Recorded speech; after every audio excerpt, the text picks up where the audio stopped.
a land that had known only beginnings, there were glimpses of endings. The buffalo, antelope, passenger pigeon, a host of species seemed to vanish as the frontier was rolled back. As usual, man blundered toward the brink of irreversible loss until, out of the silent marshes, the heaps of buffalo bones, a new consciousness stirred. It was then that the sportsmen and conservationists of the nation cried enough. Enough of 2 gunners killing 640 ducks in a single day. Enough of the lawless taking that cut the nation's deer herd to 500,000 animals. This new awareness awakened in North Carolina too, for the state had seen its share of wildlife resources dwindle through the years. Yet North Carolina was like many other states. It recognized the problems, but knew little about the principles of sound wildlife management. Finally, in 1944, a project was begun. Based on the natural balance concept of wildlife management, its goal was to restore the white-tailed deer to its former abundance in the Uwharrie Mountains. Uncontrolled hunting had taken its toll, and the whitetail had practically vanished from those ancient hills 50 years earlier. It was a difficult undertaking. Everything was new. Techniques and equipment had to be improvised, and there were few guidelines to follow. Traps had to be made of materials from the surrounding forests. There were long hours of waiting. In spite of these obstacles, the project was completed the following March. 129 white-tailed deer were trapped from a private refuge and released on the 35,000-acre restoration area. But that was only the beginning of the longest wait. For the next 10 years, deer hunting was closed on the area while the herd grew rapidly, expanding and spilling over into the surrounding countryside. Today, a generation after the project was begun, the Uwharrie Game Land is one of the most popular deer hunting areas in the state. The success of the Uwharrie project reinforced the belief that wild game, when given quality habitat and protected from unregulated hunting, will maintain its population in a healthy balance. In a broader sense, the project reaffirmed the wisdom that all things in the natural world are interrelated, but man's activities unceasingly alter and disrupt these interrelationships. Such a disruption nearly eliminated the wild turkey from western North Carolina. As the mountain forests vanished into the maw of a timber-hungry nation, this magnificent bird went with it. And even as the barren hills reforested themselves, the spring was silent of its call. There were no wild turkeys. Yet there were still areas of the state where the wild turkey had survived, and today they serve as biological reservoirs from which the birds are trapped for stocking throughout the state. The natural wariness that helped the wild turkey survive also makes trapping it a tough assignment for biologists. First step is to lure the birds into a site baited with corn. When the birds begin to visit the area, the corn is treated with a drug that will immobilize them for a short time. Within a few minutes, the drug begins to take effect, and the birds seek shelter in the woods. But they are quickly retrieved and given a stimulant. A leg band is attached for future identification. The birds are still groggy, but will fully recover on their way to the release site. A few hours later, the wild turkeys are freed in prime habitat, where once again their spring call will roll through the woodlands. Wildlife management is not always as exciting as restoring a species to its traditional range. It might be as simple as turning thousands of miles of power line rights of way into wildlife habitat. Years of observation have shown that many species of wildlife thrive in that zone where forest and open land merge. It's known as the edge effect. A joint program between the Wildlife Commission and utility companies has enhanced this effect by planting wildlife foods along one edge of the power lines. The result is that thousands of acres of otherwise wasted land are converted into excellent habitat that will provide food and shelter for wildlife. The few tons of steel and concrete it takes to block a free-flowing river give little evidence of their devastating impact on the total river ecosystem. Natural patterns that had existed for thousands of years are severely disrupted or destroyed. With the construction of locks and dams on North Carolina's great rivers, Roanoke, Cape Fear, Yadkin, the timeless spawning runs of shad, herring, and striped bass were wiped out. In the stilled waters of the reservoirs, natural reproduction of these species was impossible. But in the early 1950s, an experimental program of stocking reservoirs with striped bass was begun. It continues today. In the tricky currents below a dam, commissioned biologists use an electroshocker to stun the fish until quick network completes the capture.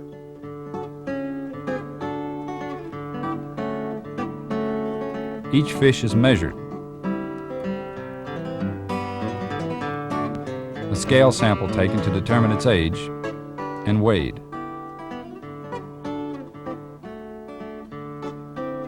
The live fish are taken to the Weldon hatchery, where the females are held until their eggs have ripened.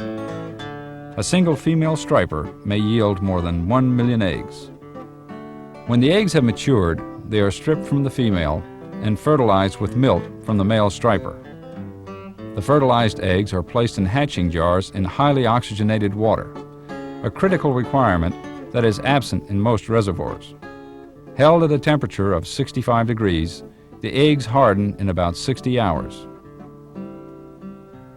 5 to 7 days later, the fish have grown to fry stage, large enough for stocking.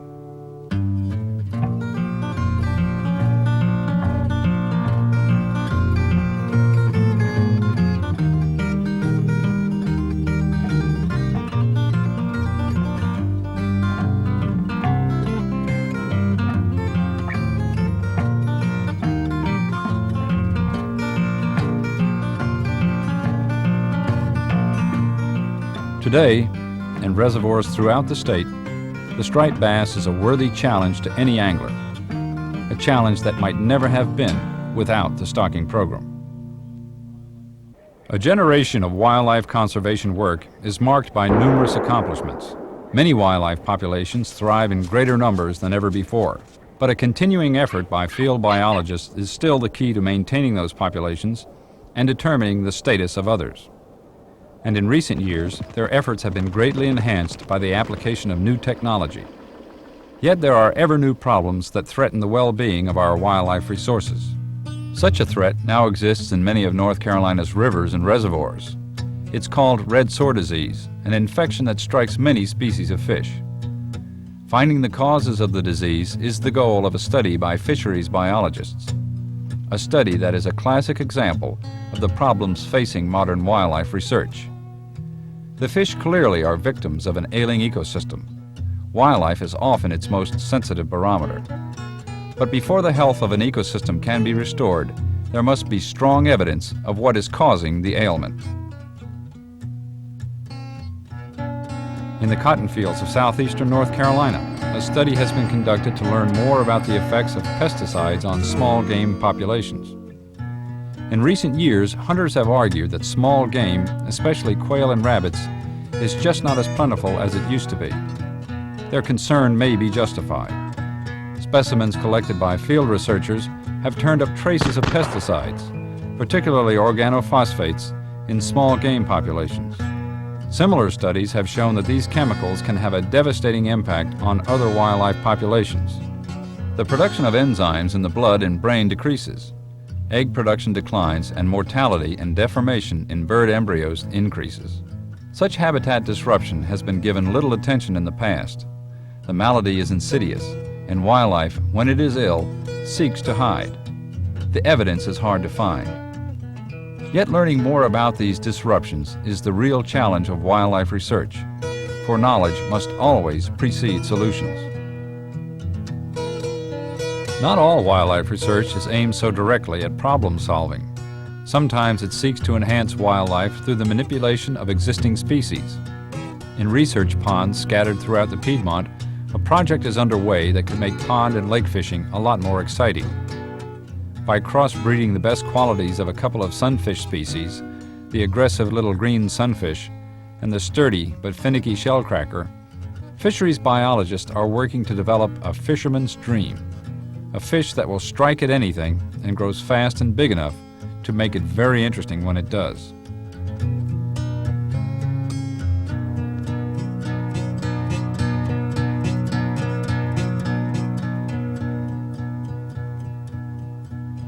Like the natural world it seeks to conserve, Wildlife management is constantly changing, facing new problems, finding new solutions. But things might be a lot different were it not for the sportsmen and conservationists of the nation. Early on, they understood that no one has an inherent right to a free ride on the nation's wildlife resources. They have paid their way, and over the past 50 years, through fishing and hunting license and other fees, American sportsmen conservationists have contributed $3 billion to wildlife conservation programs. And deservedly so, they reap the rewards. In the sights and sounds and smells of being outdoors, there is a direct relationship, a one-to-one ratio with the natural world that surrounds them. I got one, Grandpa, I got one. Help me before he gets away. Hold him around here, honey, and I'll help you. Good gracious, that's a nice one. That's a nice one. Come on, boys, let's go. Let's get him.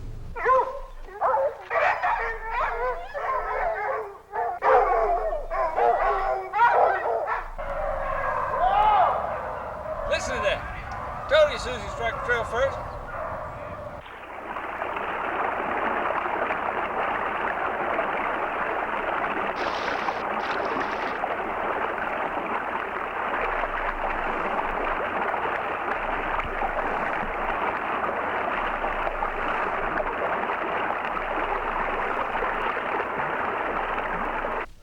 For some, the tragic lessons of past wildlife abuses are meaningless. I've heard shots in this area. Have you seen any lights? Yes, that's where I found this shell.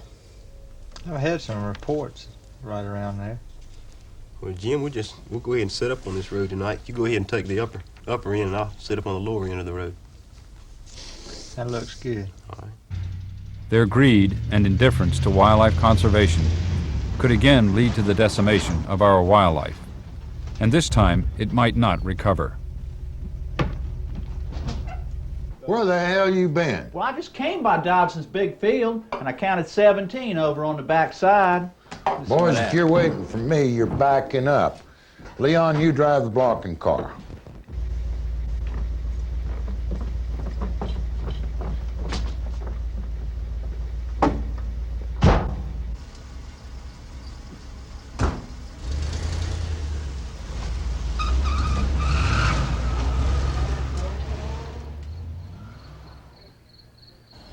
Looks like they're not going to show tonight. According to Dobson, they should have been here a long time ago. Yes, getting close to daylight. I bet Linwood's half froze out there.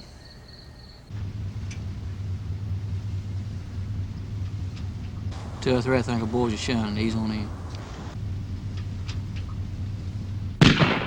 2 or 3, they just shot one. Come on.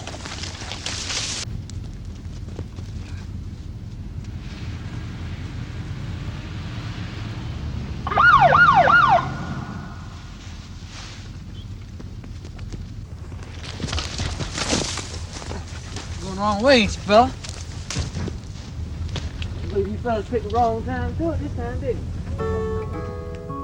There is a fragile barrier between healthy, balanced wildlife populations and their extinction. Often that boundary is sustained by the wildlife enforcement officer. For wildlife knows no clock except a biological one, and it runs without ceasing, from the steamy, mosquito-ridden bottomlands of an eastern river to the frigid, breath-grabbing slopes of the western mountains. There is no other way. To be effective, the wildlife officer must be there at all times, in all seasons. Yet dealing with wildlife is not the sum total of the wildlife officer's duties. Teaching hunter safety can be an integral part of his activities. During the past several years, well over 100,000 North Carolinians have completed the Commission's hunter safety course. It ranks as one of the best in the nation. Safety on the water is also a primary concern of the wildlife officer. During the boating season, courtesy inspections are offered at the Commission's public boating access areas. It's a service that takes only a few minutes, but could go a long way in preventing future trouble for a boater.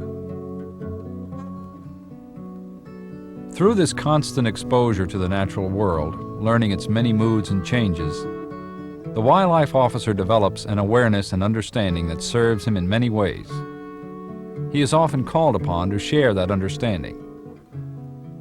Cut marks on a tree and a pile of wood chips is an obvious sign to him. A beaver colony has been at work. But to the children, it is discovery. They are seeing it for the first time. What had appeared to be an ordinary pile of brush at the edge of the pond actually covers the entrance to a beaver lodge. A freshly peeled stick takes on new meaning. It was the morning meal for a beaver. And for the children, this new awareness opens a whole panorama of understanding. Sometimes the officers get a close-up look at the deadly effect of another enemy of our wildlife resources, water pollution. Maybe too close, for a fish kill is not a pretty sight, and picking up dead fish is a grim task, even frustrating. But it must be done, for when the source of the pollution is determined, there's a good chance the polluter will be fined, and also have to pay for collecting and replacing the fish.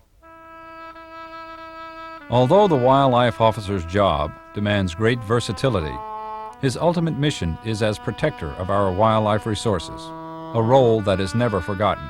He is the tenuous link that must give continuity to the years of effort and millions of dollars that have been spent in the struggle to conserve our wildlife. There is something simple and direct about the game violator. His crime is easily understood, and he is few in numbers. Paradoxically, the greatest danger to wildlife is often the one that is most difficult to recognize, because we are all part of it. It is the continuous expansion of man's activity and the resulting degradation of natural environments, the destruction of places where wildlife lives, and it comes in a million shapes and forms. Against this tide, wildlife conservation efforts have struggled to merely keep even. Often, even that was not possible, for historically, wildlife has dwelled at the bottom of society's list of concerns.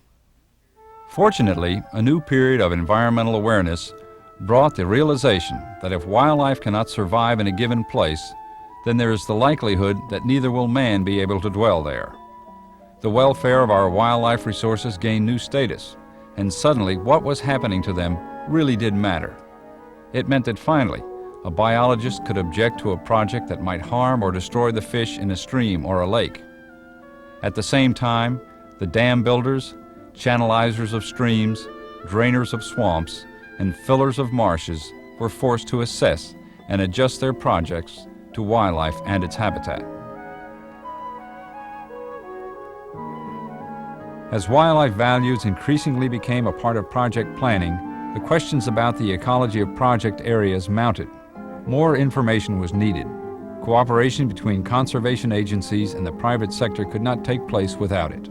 The Commission seized upon this chance to finally enter the mainstream of environmental planning by creating the Interagency Wildlife Coordination Section. Now, all of North Carolina's natural environments were open to investigation.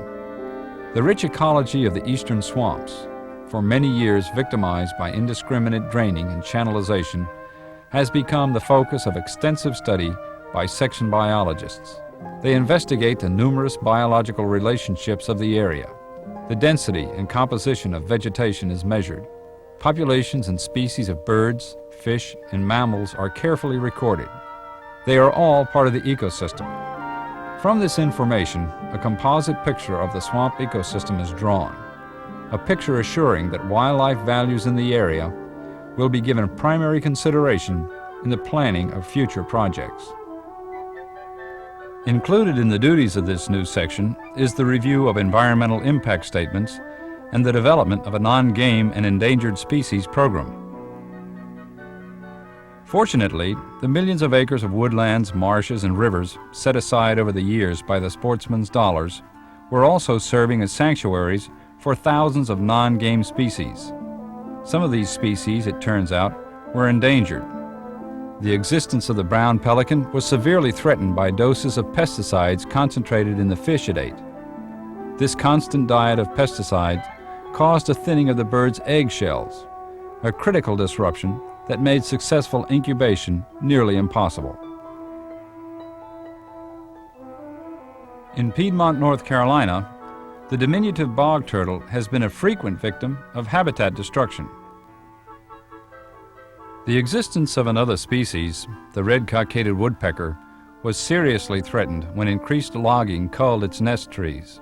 This tiny bird carves its nest in a pine infected with red heart disease because the wood is easier to penetrate. But as the supply of nest trees diminished, the birds became endangered. To counter this threat, a program to preserve the woodpecker's habitat was begun on the Sandhills game land. Underbrush is cleared from beneath the tree to discourage predators from invading the nests. The woodpecker helps its own cause against predation by pecking the trees to release a sticky barrier of rosin. Final step in the Commission's project is to mark and tag the trees to ensure against their being cut down. For many wildlife enthusiasts who neither hunt nor fish, the non-game projects offer a chance to do something for wildlife conservation.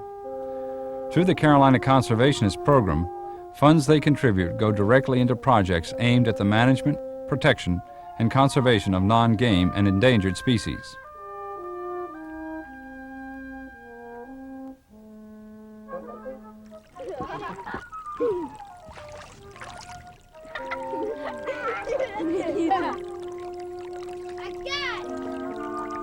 What is man without the beasts? If all the beasts were gone, man would die from great loneliness of the spirit. For whatever happens to the beast also happens to the man. All things are connected. Whatever befalls the earth befalls the sons of the earth. The words are old, much older than the 125 years past when Chief Seattle of the Duwamish tribe uttered them. Yet man hears them today as strange and unique. Despite his almost unlimited capacity to acquire knowledge, the idea that his life springs from the earth is alien to him, even frightening. He cannot see that while his actions make him the immediate victor, he is the ultimate victim. In such clouded vision, the mentality of the plume hunter, the slaughterer of the buffalo, still thrives. But now it clears the forests, dams and degrades the streams and rivers, fills the marshes, and everywhere spreads a mantle of pollution.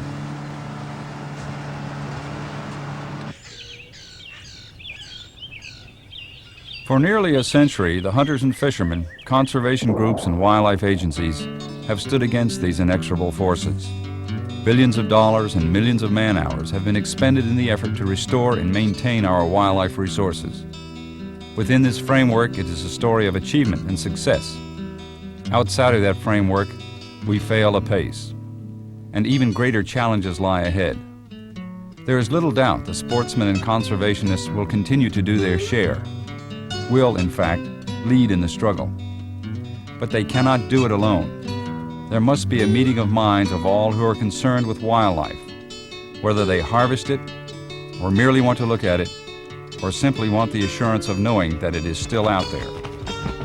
That is the first challenge facing wildlife in North Carolina and in the nation, and that is only the beginning.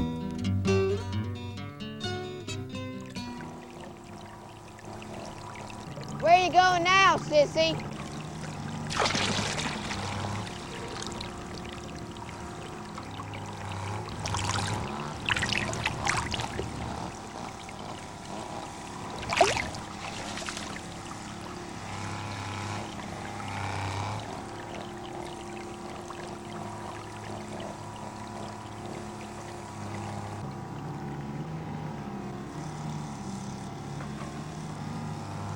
Scott, Yeah?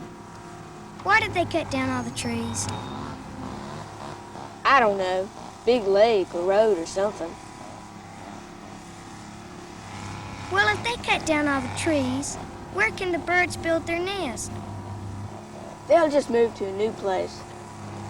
Where are they going to move to? There's nothing left but dirt. All the trees are cut down. Oh, I don't know, sissy. Quit asking me so many questions. Are we coming over here tomorrow, Scott? Nah, nothing here but tadpoles.